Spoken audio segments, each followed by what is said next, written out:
Experts are issuing an urgent health warning this morning after 3 women were hospitalised as a result of home-administered anti-wrinkle injections in Sydney, with one of those women now fighting for life. All 3 had received the same injection from the same person at a Guildford home in Sydney's west 2 weeks ago.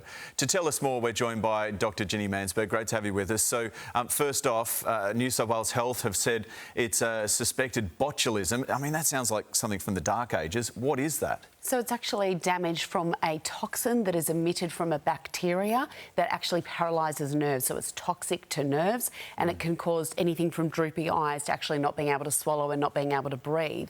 This is not completely unheard of from anti-wrinkle injections. And by the way, we use the same injections for people with cerebral palsy to relax their muscles, for people who clench their jaws, people with migraines. It is generally so safe and effective.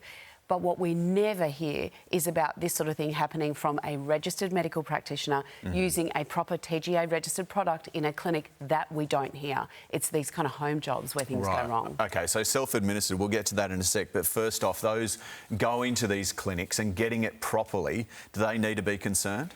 Generally not. I mean, some people get bruising, some people get a little bit of pain. Sometimes you get a little bit of excess, so you can get droopy eyelids.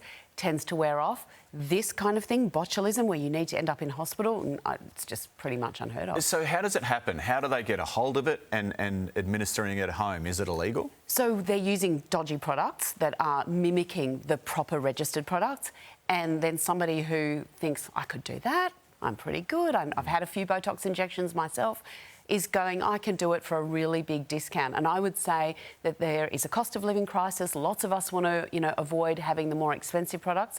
If something like this falls off the back of a truck, walk away. This is not the place you want to be saving your dollars. Are all of these anti-wrinkle injections, do they come with some sort of risk, or is it just Botox? Everything has risk, like everything that you do, and a good practitioner will go through the risks with you and actually make sure that you understand them. There's nothing that's risk-free, but mostly these things are really well tolerated. Why are people doing it at home? Is it a cost thing? I think it is mainly a cost thing. I mean, it's hard to get really good data right because we don't have really good line of sight to things that are happening out of our eye. Unless something goes wrong. Exactly, and then they're in hospital, because most people who are going to get this kind of side effect are never going to need to go near a hospital. This is severe. So I think we don't know, but I'm guessing cost is a really big part of it, and people are going, I've had lots of injections. This person knows what they're doing. I'll just go do it cheaply. I just don't think it's a place to save. I wonder if it's another indicator of cost of living crisis, people trying to find a cheaper way to do things. Ginny, thank you.